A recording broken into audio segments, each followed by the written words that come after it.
Welcome to the Simple Success Podcast. Yeah, nice to be here. Good to have you. Just like I said, just authentic, real conversation. We're not trying to hide anything. Let me move this over just a little bit. Cool. That looks more centered. Awesome. Yeah. All right. So today I have Joe Weser on the Simple Success Podcast, and you want to explain first. We'll go into detail about what we were just talking about, but you want to explain first what your role is currently? Yeah. Okay. Yeah. So I am Chi Alpha Director at Youngstown State University, and Chi Alpha basically is it's part of the Assemblies of God. It's part of U.S. missions, and it's the outreach to the secular university.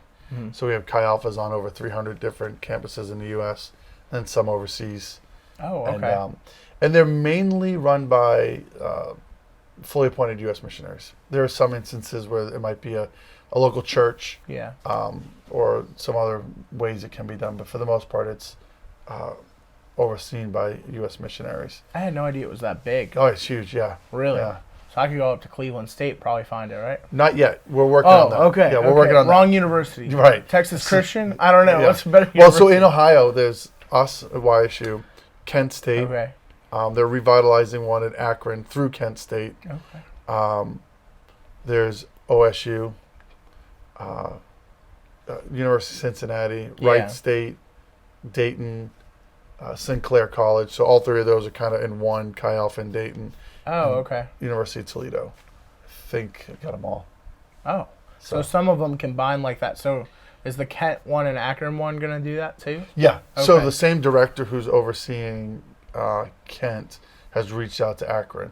Both those universities are big enough that hopefully either they would have its own directors, which it did at one point, or you would have, like they do in Dayton, where several staff members to work together as one staff.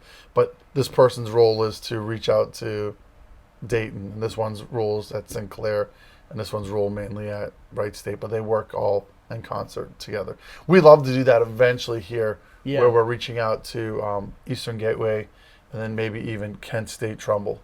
Okay. But we would need more staff and more people to kind of do that kind of thing. Turning into like in Ohio, like Assemblies of God thing, where everyone's like connected, but they're not. Right. That's cool. Yeah. All right. So how long have you been doing that? So I've been with Chi Alpha for 11 years. But part of that was, so when I left the last church I was a youth pastor at in 2010, then I had to make you fill out paperwork to get accepted, and then I had to raise a budget to go and do an internship. Okay. So I did an internship at the Ohio State University. Oh, okay. Yeah, so I would drive down there on a Wednesday, stay for a few days, and then come back home. Most internships, though, if you do it the right way, you actually go and move there. At the time, because I had already been in ministry for like 20 years, we were coming back here. We owned a house. Family was here. They allowed me to do a drive-in one, which was good, but I missed some elements of being there all the time, right? Yeah. But so I did my internship, completed that, then had to apply for national appointments to be fully appointed, and then raise more budget because your budget increases at that point. And then did all that. And then, so I've been on campus since January of 2013. Okay. What does that process look like getting it? Like, are you like asked, hey, you look like a Christian, all right, like you should do this? Or like, is it more of a, that sounds like a program I'm really interested in, let me apply. Like, how does that work? Like to be a director? Yeah. Yeah, so like any sort of missions, like if you were going to go overseas, right, you would obviously hopefully feel a call from God. Yeah. And so it starts there. And it also might be someone may, because you've been around church enough, someone may say, hey, I really see something in you. Have you ever thought of this? And then you might pray through that and figure out, maybe this is where God is leading me. And then, of course, they vet through that, through the the applications and all the other stuff and interviews and stuff. And they make sure like John 3:16 and stuff. Yeah. Like you're not and see thinking. and see if you really are called, or you're just because, it's an important and big undertaking. Yeah. Especially the process to get there and then go, maybe this really wasn't what I wanted to do. You know, you just spent months and months contacting churches and individuals and putting it out there, and then like 6 months later, you're like, yeah, I think I'm going to dip, and you know, it just doesn't. It kind of puts a bad taste out there for the organization and everything. So yeah, that makes sense. I mean, yeah. All right, I wasn't sure if it was more of that appointed status. That's cool. Yeah. So you got what led you to that? Yeah, so the church I was at church here locally in Girard. We were there for 7 years, and we kind of sensed that God was doing something in our lives. And then there was, again, some of those confirmation type things, like my former pastor who works for our state churches and everything. He just would put my name in at some church that was looking for a pastor, and I'm like, I didn't even know I was looking to become a pastor, right? But he would just put my name, and I'm like, okay. Yeah. And so God was kind of stirring some stuff in us, and I jokingly say it was kind of like we weren't listening, and it was like a mother hen just like kicks the bird out of the nest and goes fly, right? So, I mean, I still remember it was like a July when that kind of happened, and then, so the church I was in, come all the way to November. This was during a time when finances in the area, like there was a high and then it kind of really dropped. Yeah. And so the pastor informed myself and the children's pastor that they were going to have to lay us off. Just the finances weren't there. So God, again, was just saying, all right, you're not listening. Now you're going to listen.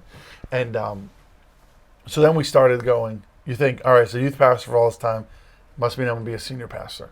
So I had conversations with an area leader, and we're just going over some different things. You know, put my name at this church or that church.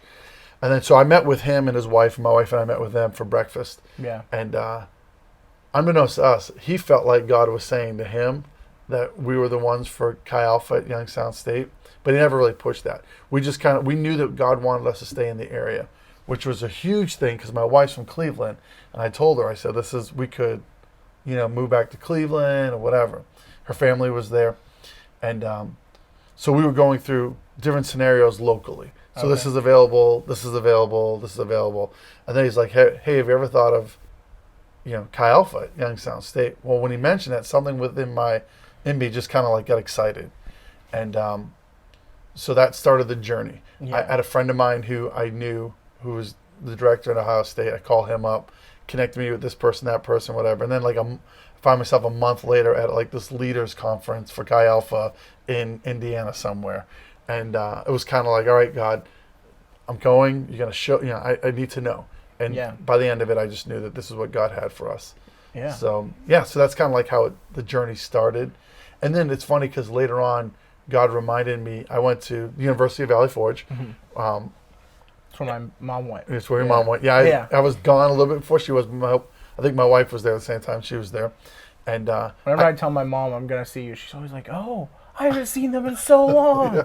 I was actually at the church a few weeks ago on a Sunday. Oh, really? And I saw her walk by, and she was on her way to do something. So she'll probably get mad that I didn't say hi. But anyways, so I could take you to the spot on our campus. I can still see it in my mind where I felt like the Lord was saying I'd work with college students one day, mm-hmm. and I always thought it would be as a professor, right? But I'm really not that smart. But anyways, I always thought it would be as a professor. Yeah. And I look back at that and go, wow, this is what was a confirmation from what sometimes you get in those. You just get in the daily life of things, and when mm-hmm. things go great, it's like great. But things when they don't go so well, you're like, all right, is this really what God called me to do? But those are the things that you hold on to. You go, oh yeah, God did call me to that, and you see it through that. So yeah, did you always feel this call, like when you were graduating high school, or while you were in high school, like, because you ended up at a Christian college, right? Like Valley Forge. So did you always feel like there was some kind of call to go do ministry, or did you go to college just like, I gotta go to college? Right. Like, all right, so it's a great question because growing up, I grew up in Massachusetts, so we had this university called University of Lowell. Okay. A lot like YSU, similar kind of feel. Most of the people commuted, some people lived there. I ended up with a soccer scholarship to go there, so I always thought I wanted to go there since like 8th or 9th grade. Mm-hmm. I'm gonna go to University of Lowell. I ended up with a soccer scholarship, which was crazy. So I was actually gonna go for free, and I was gonna be an electrical engineer. Went to camp Bible camp that summer like I usually did. I just felt like God was saying, no, you got to go to Bible college. And at that time, I only knew of 3 Bible colleges. And it was funny because it was me and a few of my friends who also grew up together. Similar things happened to them. And so I only knew of 3 colleges. So I actually ended up applying and went to Valley Forge because they had soccer, which, you know, kind of worldly or selfish, but I wanted to go play soccer. Of course. And I applied there, sight unseen, never saw the university, never nothing. Got accepted a month, like 3 weeks to a month before school started. Wow. So I went from living at home and going to school to now going away to college. And in Massachusetts, we started school early. So I was 17 years old. And now I'm going to go from living at home in Massachusetts to now living in Pennsylvania. Wait, how does that work? I started kindergarten at 4. And is I always that thought normal, or is I that always thought it was me, but my friends that I see on Facebook are like the same. Most of them the same age as me, right? So wow. I started my senior year of high school at 16. That's crazy. Yeah, it's really wild. Yeah, I guess they don't want you dating until you're a senior. that's right. That's exactly. Yeah. I didn't even get my license until I was a senior. It was because you weren't. That's crazy. Yeah. Oh my.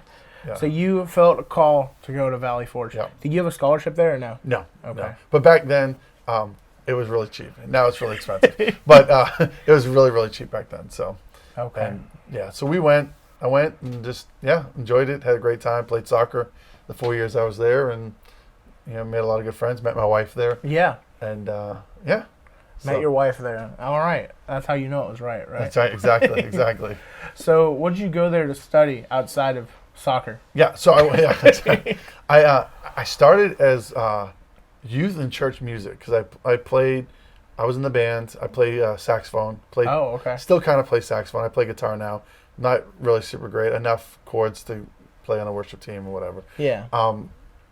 So I went church and youth and church music, and then I ended up switching to pastoral studies. I don't remember why. I think I just did, and so I ended up getting a degree in pastoral studies. I always joke I have a Bachelor of Science in Bible, so I have a BS in Bible. But so I got a degree next. I think at one point too, I thought I might go to seminary. Yeah. But I ended up not going to seminary. Go hang out with the monks. Yeah. That kind of seminary? Well, no, it's like it's equivalent to grad school. Okay. So you get a master's in whatever you would get a master's in. So I was gonna say you're not bald. I don't think you'd work up there. No. So, but I ended up getting I knew I didn't want to go to grad school, and then I ended up getting a position before I even graduated school at a church in Massachusetts. So. Oh, okay. Yeah, so it all worked out. So you went right back to Massachusetts. What brought you back here? Yeah, or not back here. Here. So I went to Massachusetts, and I was at a church that was like a church plant. And people be smoking the church plant sometimes. Yeah. So I was there, and then the funny thing was this: I started really in January. I still had a semester of school left, so I would drive back once a month. It was 6 hours. Wow. It's been like the weekend or whatever. But there was some students in that church who were like college students that went to Valley Forge at the same time I did. So they'd call me they'd be like, "Hey, he's my youth pastor," even though we were, they were like college students. Yeah. But so I was there, and then when I graduated, the next day I moved into an apartment up there. It was only like an hour from my home where I grew up. Massachusetts is real small anyways. You can get anywhere. And but then I was there through the summer, and then the pastor and his family kind of moved to a different church. And then back then, usually like the staff left as well. Yeah. So I was back home, and then I was looking for a church, and ended up, believe it or not, from there I ended up at a church in West Virginia. So I went from Massachusetts to Princeton, West Virginia, and I was there for 3.5 years. A lot of sermons on incest, I'm sure. Yeah.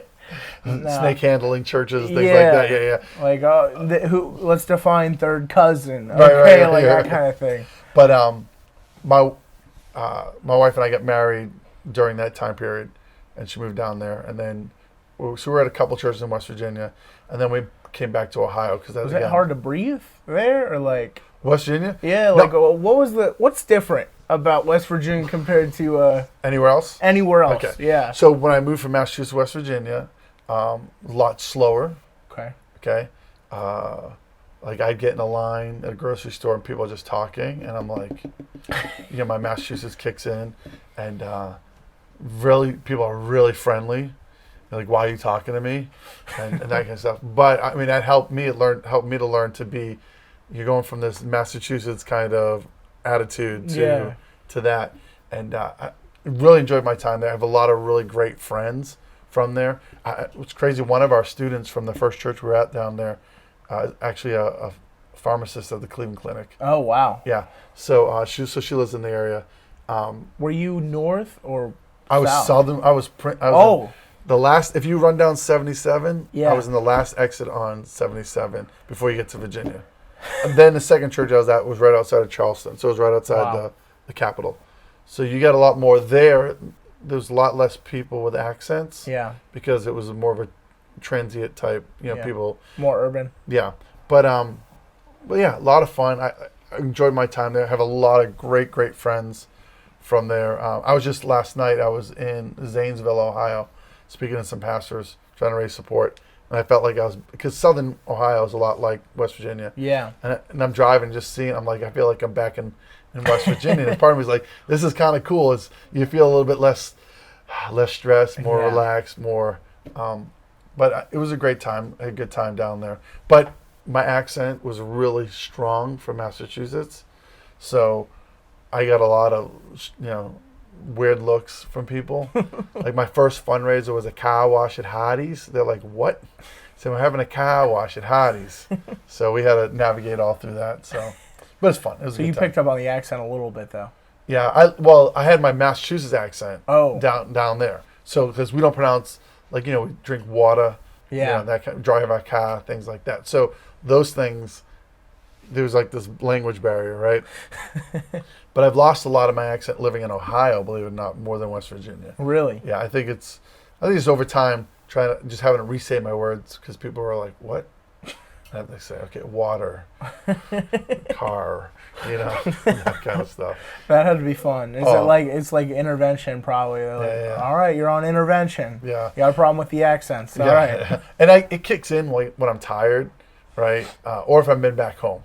It really kicks in. And my daughter will laugh at me if my accent, if I say a word with my accent and she's just like, and I'm like, yeah, I just said that. Or, so it's funny. How old are your kids? My youngest is 16. Okay. My daughter says Anthony. He's a junior in high school. My daughter Maya is 20. She's in her third year at YSU. And my oldest son, Dominic, is 22. He graduated in May. Are they at Chi Alpha? Yeah. Well, yeah, Dominic graduated, but he still sticks around. But he was in Chi Alpha, and Maya's in Chi Alpha. Okay. So. Hey, there you go, family business. Exactly. It helps move the needle as far as attendance-wise. You get more, we had another new person. Yay! They're the same last name as you. Yeah, so. Yeah, absolutely. Yeah. So we were talking before about how does the funding for a program like that go? If you could break that down. Yeah, so again, I'm a fully appointed U.S. missionary. So I get paid through churches and individuals who support us monthly, just like if I was going anywhere overseas, right? So so I have an account in Springfield, which is where our national office is, and so all their money goes that way, and then I get paid once a month to do what I do, so I can do it full time.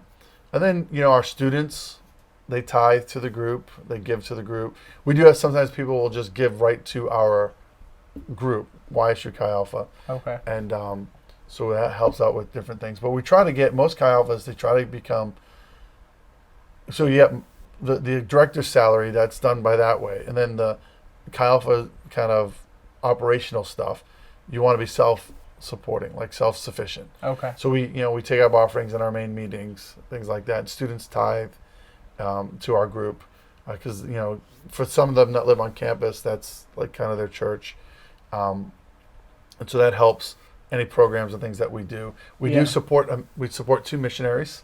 Oh wow! One of them's the Elifs. They do Chi Alpha in Lithuania, in the Baltics, which is over by Russia. Okay. So we support them, and then we just picked up Matt and Liz Clark, who were the youth pastors at Highway Tabernacle. And they're now doing Youth Alive for Ohio. So we picked them up as well because we just feel like what they're doing needs to connect with what we're doing as high school students kind of graduate and go into, if they go to a secular university, they need to get involved in Chi Alpha. Yeah. And kind of keep that going. And then we also have a child that we support through Compassion International. That's awesome. Yeah, and we do other little projects here and there that we can. So how many services do you guys have services, or do you guys have just like get-togethers? Yeah, so our Meet and greets, you know? Yeah, the main thing that we do in all of Chi Alpha, if you talk to any Chi Alpha director, our main focus is core groups. Yeah. Okay, we want students involved in core groups. And these are groups that are, I always jokingly say, we don't call them Bible studies, because Bible studies to me says one person's speaking and everyone kind of sits there and writes things down, right? It's a group of students who we want them to do life together. Yeah. Right. So that does include Bible study. They do study the Bible together, but they also are eating lunch together, dinner together. They're studying together. They're going to, let's say, like the Canfield Fair together, or one of the sporting event, whatever it might be. They're doing life together. It's a little bit tougher on a university like ours because they don't just live on campus. When you live on campus, you just spend time together by accident because you're just around each other. So core groups are huge, led by students mainly. I still do lead a core group because we always want to stay connected on what they're doing, and but I'm also investing my time into our leaders as well. So then they invest their life into them. It's a very biblical Jesus model of disciples who make disciples who make disciples who Only make 12 disciples. members. Yeah, no, yeah, that's it. Which one of you is Judas? Yeah, that's right. Which one of you is going to stab me in the back? No. But the other thing too is they're trying to replicate themselves because hopefully they graduate, right? Some of them may come back and do a give year like Alexis is doing. Yeah. But a lot of them are going to graduate and move on. And if they don't reproduce themselves, we'll die out. All right. So then we have on Tuesdays at 4, we have a large group gathering. One of our groups in Dayton, they call it their main meeting, a collection of core groups, which I love that idea. Yeah. So it's basically time together, and it looks like a service. We have student-led worship, student-led announcements, welcome. I try to do everything student-led, and then I'll speak. But eventually we'll like to have students speak, or we have guest speakers come in and stuff like that. It's only an hour long because we know students are busy. Yeah. Got a lot of stuff going on. And then we do have a hangout time on Sundays at the church I attend over in Hubbard. We just play games, goof off, relax. Like last Sunday, though, we had our beginning of the year cookout. Yeah. So had a bunch of students come over. Had 3 of my friends from Nepal came over, taught them how to play Can Jam, and I remember so it was that. a lot of fun. I haven't played that in a while. Yeah, one of them, they never played Can Jam before. One of them threw it into the slot and won the game, like in one of the matches. It was crazy. My goodness. Yeah, and so we do try to hang out together, but it's more we want them to think through their smaller group instead of the group as a whole. Yeah. Because so and most Chi Alphas will tell you that. And most Chi Alphas, we have more in our core groups than we do in our main meeting. Yeah. Is it like, for cliques wise, how do you balance cliques that form as opposed to these groups? Yeah, that's a great question. So our leaders, when they're, like, say at the beginning of a school year, so it's like, hey, you're a core group leader, now go find your core group. Yeah. So you're going to go out and look for people. We have this thing called find, feed, and fight, right?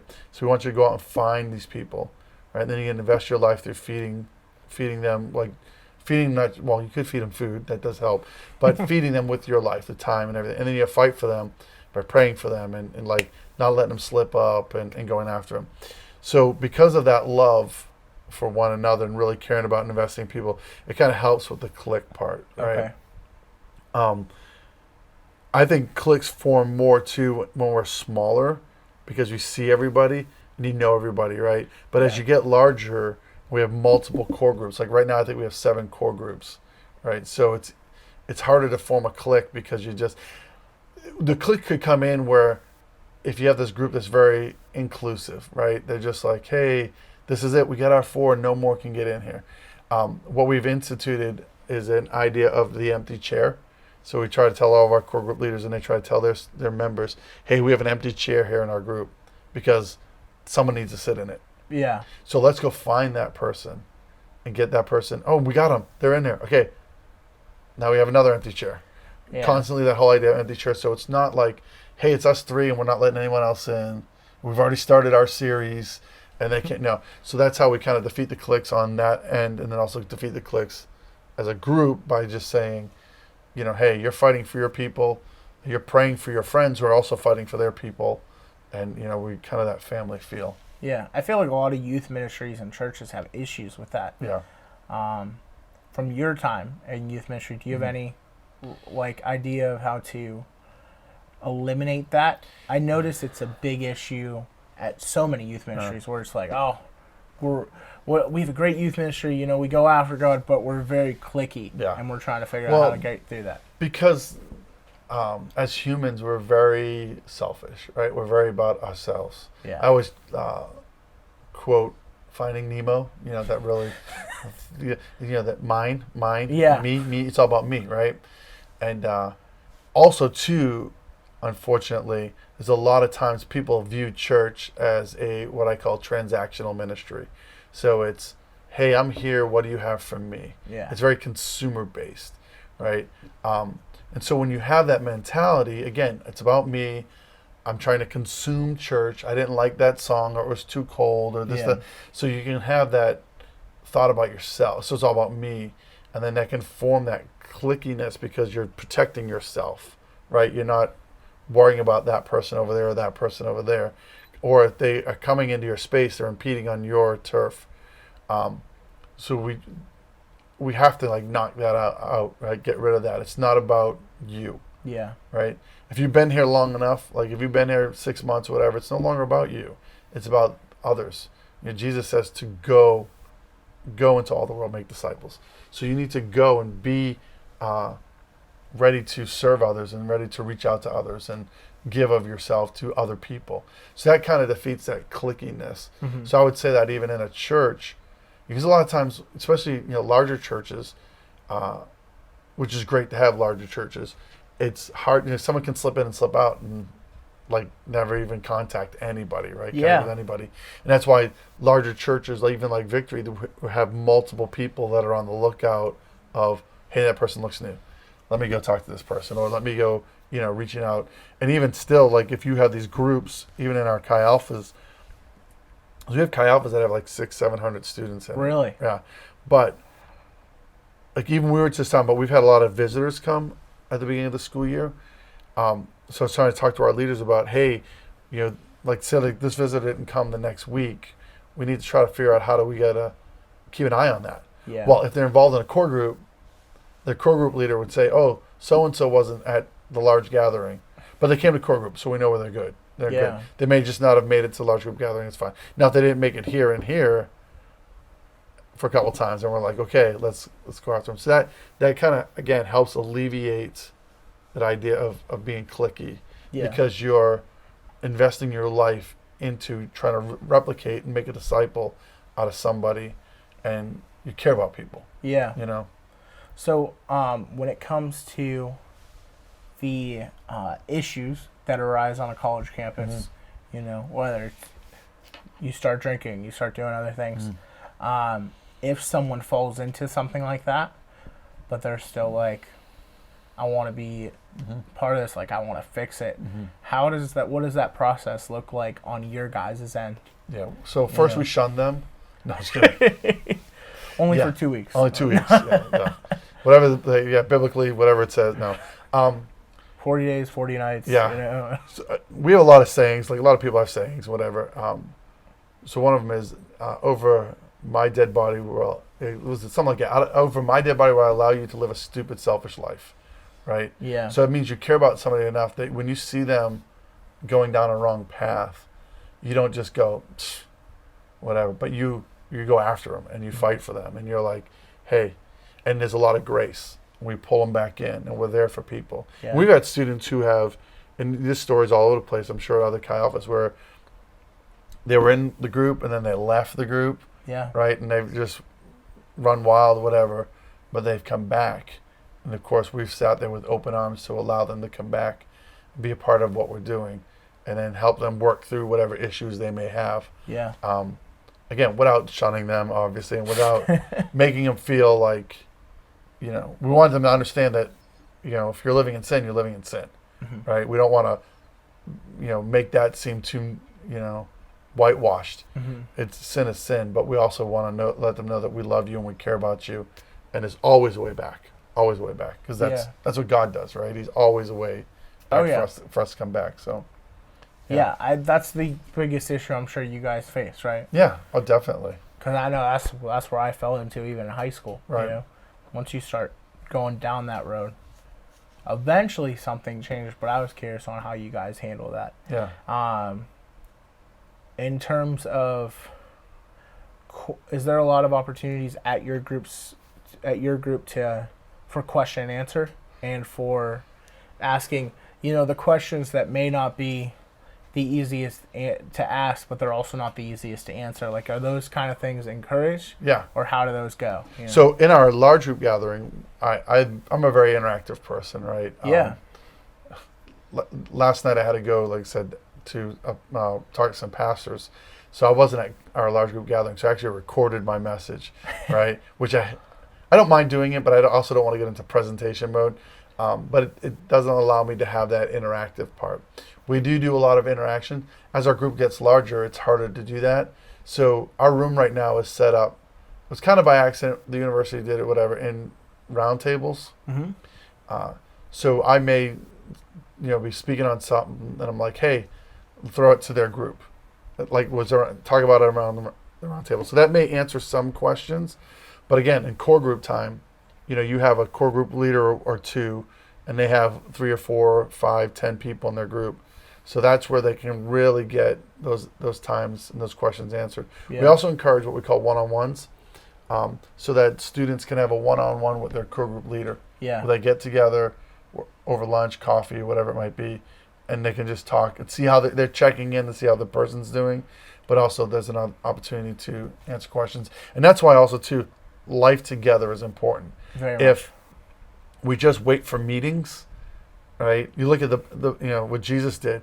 It wasn't like he met with his disciples and said, hey, it was great. I'll see you next week. Yeah. We'll meet right over here next to the temple and whatever. It was, as they were going along the way, something would happen. And it was, now all of a sudden it's an illustration. It's a teaching lesson. It's a moment for disciples to learn from the master. Yeah. And it's the same thing with discipleship, is you got to be close proximity with one another if you're going to disciple somebody. If not, they're just getting information, and it's more than just information transfer. It has to be that life on life, and those questions get answered there. And what's great about that model is I don't have time to answer questions for 50 people or whatever, 30 people. I can't. Yeah. But that's why you have smaller groups, and they can answer those questions with them. Yeah. Yeah. So how many people do you guys have in your group? Yeah, so right now it's hard to tell because we just started. Yeah. And we've had 17 new people show up in the first few weeks. And I have to look again at our core group list because my daughter's, her group just added 2 more. And so in our core groups, it's somewhere around 25 to 30. Okay. So that would translate similarly to our main meeting. If we get it, like any church, if we had everyone that had come at least once, it's probably in the 40s somewhere. Yeah. Because it's, we had some people come 1 week, some people come another week, and our third thing was last night. So. Yeah. Yeah. So. Well, what's the busiest time of year for you guys? Now. Now? Okay, Yeah. that's why I figured. Yeah. I wasn't sure if it. Fall startup is the crazy time, and it's not even super. It's crazy for us. It's crazier on a residential campus because people are just there till late. But it's been a crazy couple weeks for us. And, you kind of get that, and then it kind of get into a groove, and then they get all stressed out in their finals, and then, So, but there's a nice rhythm with it. Yeah. Do you recommend college for the average person? Yeah, it depends on what you want to do. Let's say at what instance would you say it's, oh, great. Awesome. It's hot. Okay. No worries. It's okay. We got a camera on. All right. Good. All right. So, what instance would it be good, and what instance would it be bad? Right. So, or not bad, but just right. If you're, obviously, trades are huge right now. Yeah. So trade school, if you want to get into the trades, go to trade school. right? Or if you get a job right out of high school, that's, you don't need a college degree for, and it's well paying, and you can to live off of. Mm-hmm. That, I think that's fine. I would not advise a student going to a university if they're going to go high in debt. Yeah. My son graduated debt free from YSU. That's awesome. Congratulations huge. for you as a dad getting that message in there. So some of these students will go to, I want to go to this college, let's say even Ohio State, because I just want to go to Ohio State. Well, I'll back up. My daughter, she wanted to go to Akron. Mm-hmm. I go, why? I hate Hubbard. I said, that's not a good reason to go there. Right? If it was, hey, they only offer my major, it's going to be more expensive, but they only offer my major. Okay, let's figure this out. Yeah. And then when she got, she applied to both YSU and to Akron, and she went, okay, if I go to Akron, I'll pay like $15,000 a year. If I go to YSU, because there's two of us in school, and I can commute, it's going to be free. Yeah. Right, so it's like, I guess I'm going to YSU. Right, so if you can get it to where it's free or really low cost, definitely. If you feel like you need an education to for work, definitely go if you can and get one. And it's a good experience. I mean, being in school is good. Good experience to build relationships, get to know people, and that kind of stuff. And then there's just some jobs that you need. Well, if you want to be a lawyer, you want to be a doctor, you want to be, an engineer, you got to go to college. Yeah. You can't just hey, first day on the job here at, the hospital, and hey, let me cut you open. Yeah. I YouTubed it, No, that's like you ever seen Catch Me If You Can with? No, yes, I did. And he goes and he becomes a doctor, and they're like, oh, he's like, yeah, I made this fake degree, all that. I always think of Spies Like Us as an older movie. They're like, doctor, and he's like reading something as he's trying to take out this person's appendix. But yeah, and then even going into ministry. Yeah. And I may get in trouble for this. Just kidding.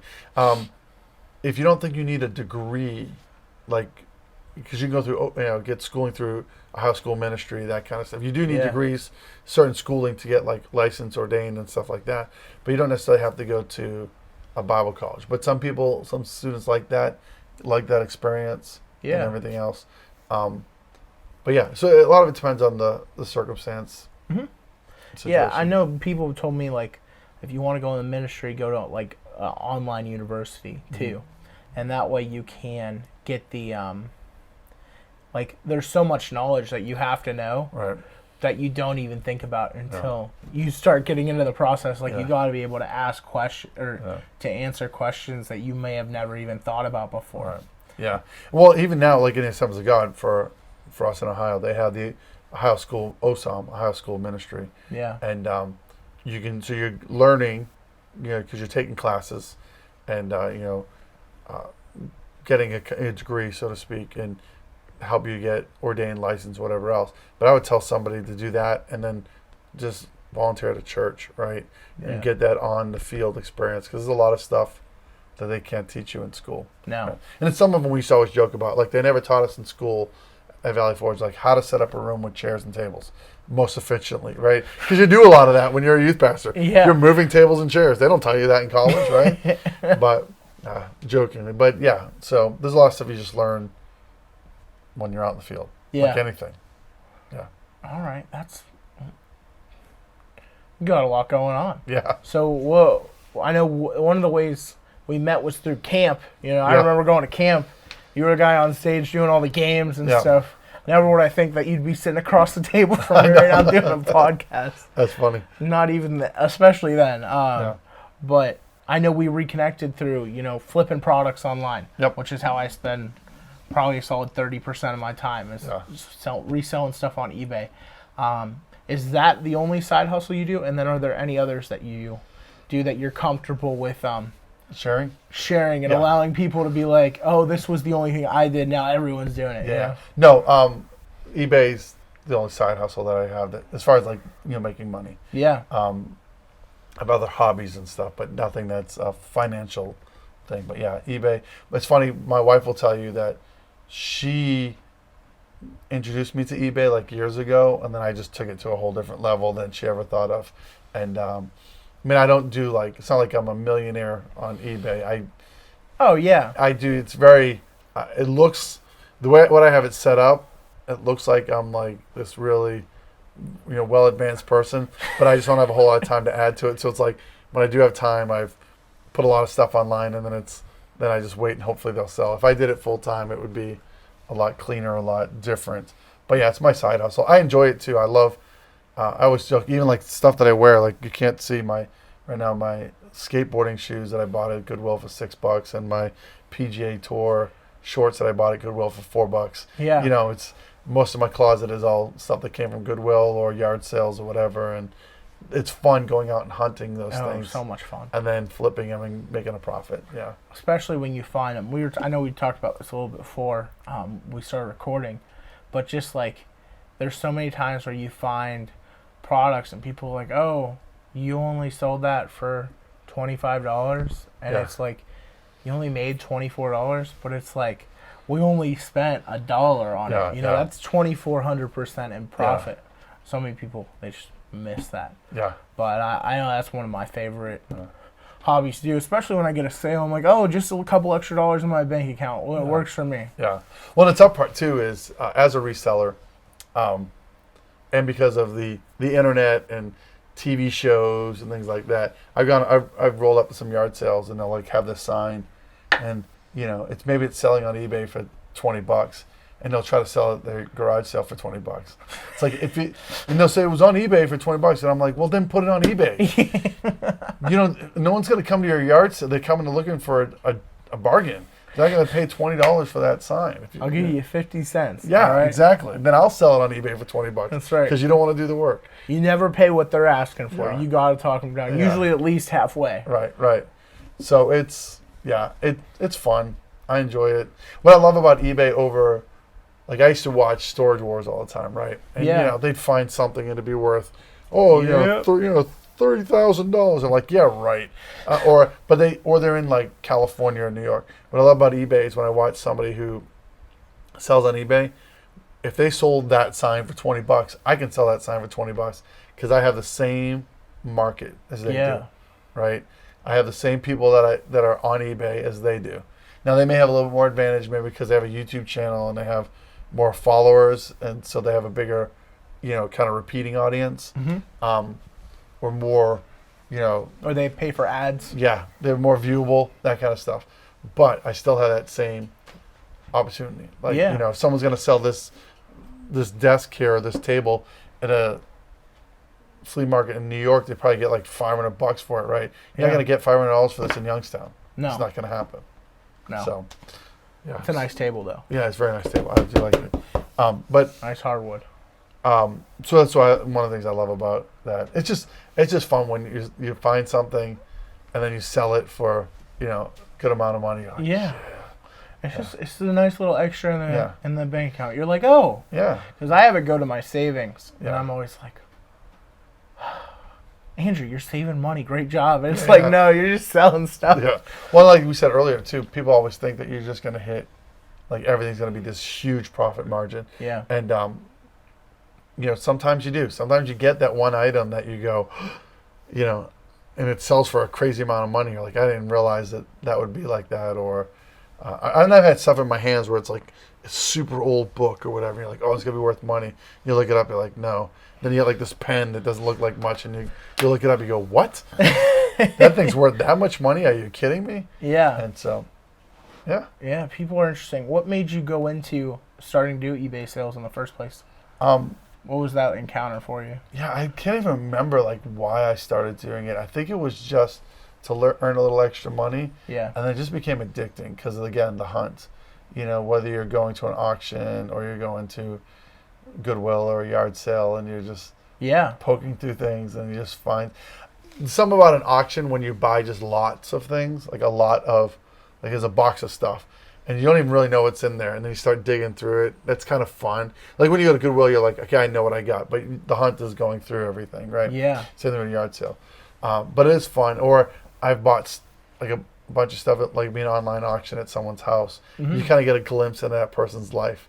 like these are the kind of books that they read, or this is the kind of stuff that they had, and so it's fun. So I think I got into it a little bit for money, and I still do it a little bit for money, and some of it for fun. Yeah, I know the reason I got introduced was watching Gary Vee talk about you gotta start flipping products online. And I'm like, I'm only 17, 18. What are you talking about? And then I started watching, he has Trash Talk, a couple episodes of him just live going to these, not live, but going to these places and being like, all right, I'll talk you down slowly but surely. Just watching that process inspired me to go and start doing it. And ever since I did it, it's nuts because if overtime isn't available at my job, I could always go do that. Right, exactly. And I'm a big sports guy, so I do a lot of sports analogies. It's kind of like we said earlier, like baseball. There's a lot of singles, doubles, triples. Sometimes you hit those home runs, or it's like golf. You hit a shot, it's okay, shot out, but all of a sudden you just hit that one drive, that one shot, and it excites you even more. And same thing with this. You've got the kind of the minutia of like, okay, I sold another T-shirt or another dress shirt. Yeah. It was $20 or whatever. But then you hit like that one. You're like, and then there are some people who live only on they will only sell things that are going to sell for X amount of money or whatever.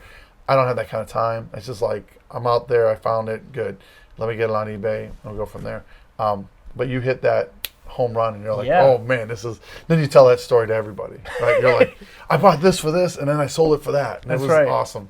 And that's my my story. I was telling you, I got a rifle earlier.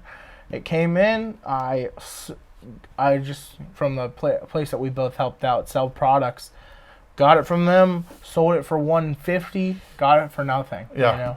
Or I don't know if y'all can see it, but there's an Ohio State bobblehead. Bought 10 of those or 12 of those in a tub for $10. I was like, I'll give you 8, and he was like, all right. Yeah. And then I sold each of them for like $25 or $15, and they're huge profit margins. It's just over time. It's just all a process. And sometimes you miss. Like I bought a couple weeks ago. It was a box full of NASCAR stuff. I only paid $30 for it. Probably 15 items or so. Yeah. A couple bucks an item. And I'm now starting to get through it, and I'm like, they're not worth as much money as I thought. I mean, I'll make some money on it, but it isn't like I'm going to make hundreds of dollars on it. Yeah. Right? But then again, like I said, I came across one time it was, again, a house auction. I bought a bookshelf full of books. Yeah. And in there were 2 separate Franklin Mint sterling silver coin sets. Yeah. And I sold them for like one for 300 something, one for 400 something. And I think I paid like $10 for a bunch of them, right? And I sold some books out of there too and still have some of those books. But yeah. I mean, that's that nice shot. I'm like, yes, keep me going. Yeah, well, I got that. There's a bingo set sitting over there that we both have tried to sell. And it looks really authentic and really cool, but it's just nobody bites. Yep. But so that's Chi Alpha. When's, if somebody's watching this and they're on Youngstown State campus, when is your usual meeting time? I won't say next because I don't know. Yeah. This should be out next Tuesday, so I don't know if it's going to actually come out next Tuesday. So our normal time is 4 o'clock on Tuesdays in the James Gallery, which is, if you're on campus, the cement steps outside of Dunkin' Donuts. You go up the cement steps, take a right, and it's the first room on the left. But they can also find us. Don't worry about that. Yeah, they can find us on social media, on Instagram, Facebook. If anybody watches on Facebook, YSU Chi Alpha. Yeah. Instagram's our biggest thing, right? And it's Chi Alpha, ChiAlpha. I don't know if they could see it on my shirt. Probably not now. They probably could have. And then also our website is ysuchialpha.com. So everything's YSU Chi Alpha. That makes it nice and easy. Awesome. All right. Well, ladies and gentlemen, Joe Weser, thanks for coming on, man. Thanks for having me. Appreciate it. Yeah.